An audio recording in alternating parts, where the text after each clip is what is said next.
హృదయపూర్వక నమస్కారాలు. రోజు గవర్నర్ గారి ప్రసంగంలో బడ్జెట్ సంబంధించిన ప్రసంగంలో గవర్నర్ గారు ప్రసంగిస్తున్నప్పుడు గత ప్రభుత్వంలో ఉన్న నాయకులు, వారి సభ్యులు చాలా హుందాగా గవర్నర్ గారు ప్రభుత్వం తరపున ఆయన సందేశాన్ని తీసుకెళ్తున్నప్పుడు వారు చేసింది ఏమాత్రం సబబుగా లేదు. గవర్నర్ గారు గత నెల రోజులుగా ఆయన ఆరోగ్య పరిస్థితి బాగా లేకపోయినా కానీ కంటిన్యూస్గా తీవ్ర జ్వరంతో బాధపడుతున్నప్పటికీ కూడా ఆయన ప్రత్యేకించి వచ్చి ఆయన ఈ రోజుని చాలా ఘనంగా, చాలా బలంగా ఈ మెసేజ్ని ఇచ్చినందుకు ముందుగా గవర్నర్ గారికి మా ప్రత్యేక ధన్యవాదాలు. గవర్నర్ గారి ప్రసంగంలో వైసీపీ అగ్రనాయకత్వం కానీ, సీనియర్ నాయకులు కానీ, వారి ఎమ్మెల్సీ సభ్యులు కానీ గవర్నర్ గారి ప్రసంగం పత్రులు చించేయడం కానీ, లేదంటే వారు ప్రత్యేకించి డిమాండ్ మాకు ప్రతిపక్ష హోదా ఇవ్వాలి అనేది చాలా బలంగా మాట్లాడుతూ వచ్చారు. ఇది అడిగితే వచ్చేది కాదు, అది ప్రజలు ఇస్తేనే వస్తుంది. బేసిక్గా ఒకటి హయ్యెస్ట్ మెజారిటీ ఎవరికి ఉంది వాళ్ళు ప్రభుత్వం ఫామ్ చేస్తారు. వాళ్ళకంటే నెక్స్ట్ స్టేజ్ ఎవరికి ఉంటే వాళ్ళకి ప్రతిపక్ష హోదా ఇస్తారు. అంతేగాని గతంలో మేము ప్రభుత్వాన్ని పరిపాలించాం కాబట్టి మా ప్రతిపక్ష హోదా ఎవరికి ఇవ్వరు. కనీసం జనసేన కంటే కూడా ఒక సీట్ ఎక్కువ వచ్చినా కానీ వాళ్ళకి ప్రతిపక్ష హోదా దక్కేది. ఈ రోజున ప్రభుత్వంలో second largest party Janasena. So దాన్ని ప్రజల దృష్టికి తీసుకొద్దాం. వైసీపీ నాయకులు వాళ్ళు చేస్తుంది ఏంటంటే మాకు ప్రతిపక్ష హోదా ఇస్తే తప్ప మేము అసెంబ్లీలో అడుగు పెట్టాం, లేదంటే ప్రసంగాలను అడ్డుకుంటాం అని. ఇది సరైన మెసేజ్ బయటికి వెళ్దాం. ఇది సరైన విధానం కూడా కాదు. ఇది ప్రజలందరికీ తెలియజేయాలనుకున్నాం. ఇది ప్రతిపక్ష హోదా ఏ పరిస్థితిలో వస్తుందంటే, మీకు రూలింగ్ పార్టీ కంటే కూడా అత్యధికంగా ఇంకొక సీట్లు వాళ్ళకంటే మీరు వస్తే, దాని తర్వాత స్థానం మీకు వస్తే ఖచ్చితంగా ప్రతిపక్ష హోదా వాళ్ళకే ఉంటుంది. 21 సీట్లు ఉన్న జనసేన, 11 సీట్లు ఉన్న వైసీపీకి ప్రతిపక్ష హోదా ఎలా వస్తుంది? మేము వస్తే తప్ప మేము అసెంబ్లీకి రాము, ఇలా గవర్నర్ ప్రసంగాలను అడ్డుకుంటాం అనేది ఇది సరైనది కాదు. ఇది ప్రజలందరికీ కూడా తెలియచేస్తున్నాం ఈ సందర్భంలో.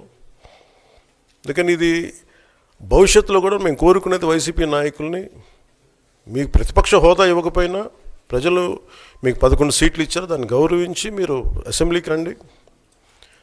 మీ స్థాయికి తగ్గట్టుగా మీకు మీకు ఎన్ని ప్రశ్నలు అడగాలో దాని తగ్గట్టుగా ఇస్తారు మీకు.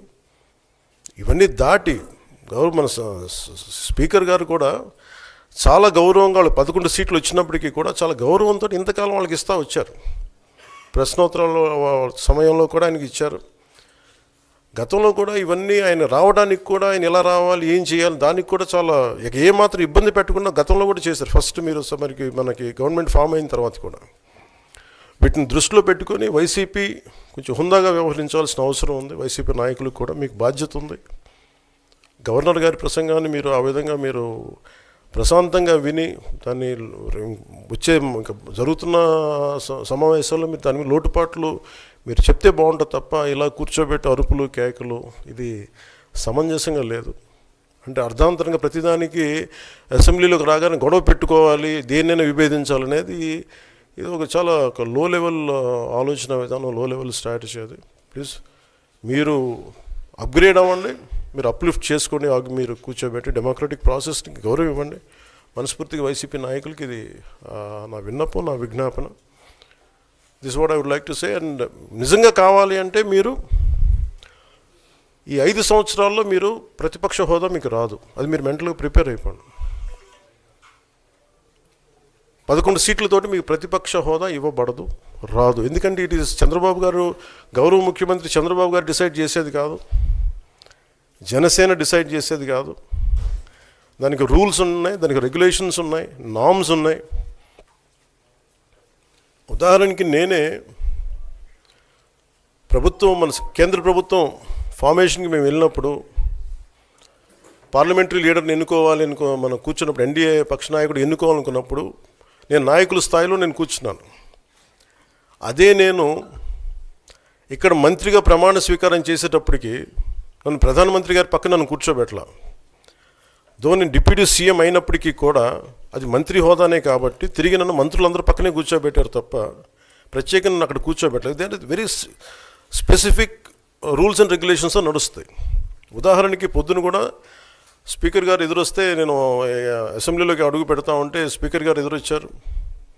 మనకి వచ్చి ఆయన కూడా ఆయనతో పాటు రండి అని వెళ్తుంటే ముందుకు తీసుకెళ్తుంటే నాకు అనిపించింది, సార్ ఇది డిప్యూటీ సీఎంకి ప్రోటోకాల్ ఉండదు, ఓన్లీ ముఖ్యమంత్రి గారు, స్పీకర్, మనకు కౌన్సిల్లో ఉండే చైర్మన్ ఆయనే మీరు చేయాల్సింది తప్ప ఇది మేము ఉండేది కాదని చెప్పి నేనే వెళ్ళిపోయాను. ఎందుకంటే మేమే ప్రోటోకాల్స్ బ్రేక్ ఎందుకు చేయమంటే మాకు లేని ప్రోటోకాల్ మేము అడగం. అలాగే వైసీపీ నాయకత్వం కూడా గుర్తించాల్సింది, ఇది మీకు హోదా ఇవ్వబడదు. ఇది చంద్రబాబు గారు ఆప్ చేస్తేనే కాదు, ఇది ఎవరు ఆప్ చేసింది కాదు, మీకు ప్రజలు మీకు ఇవ్వలేదు. మీకు అది మీరు దృష్టిలో పెట్టుకొని మీరు ప్రవర్తించాల్సింది మనస్ఫూర్తిగా నేను వారిని కోరుకున్న. అంతేగాని వారిని ఎక్కడ అవమానం పరచాలని కానీ వారిని తగ్గించాలని కానీ లేదు. 175 సీట్లు కేవలం పాపం 11 సీట్లు ఇచ్చారు వాళ్ళకి. ఆ దృష్టిలో పెట్టుకొని ప్రవర్తించవలసిందిగా మనస్ఫూర్తిగా వారికి కోరుకుంటూ మీకు తెలియజేసుకున్నాను. Thank you.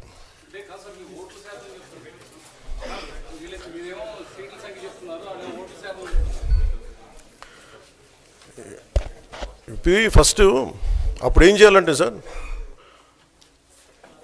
అప్పుడు జర్మనీకి వెళ్ళిపోవాలండి. ఇప్పుడు జర్మనీలో ఏంటంటేనండి, నేను జర్మనీ రిజల్ట్స్ కూడా ఇది వచ్చినాయి చూస్తూ ఉన్నాను. ఎలక్షన్స్లో 25% వచ్చిన హైయెస్ట్ పర్సంటేజ్ ఆఫ్ వచ్చిన ఓటుకి ఇన్ని ఎంపీస్, ఇంత అసెంబ్లీ స్థానాలు ఉంటాయి వాళ్ళకి. 5% మించి తక్కువ వస్తే 5% ఓట్లు మిగతా వాళ్ళు పంచుకుంటారు. మనకు అలాంటి బెనిఫిట్ మనకు లేదు కాబట్టి మన రాజ్యాంగంలో లేదు. వాళ్ళు మంకు పట్టు పడితే they are free to go to Germany. Thank you.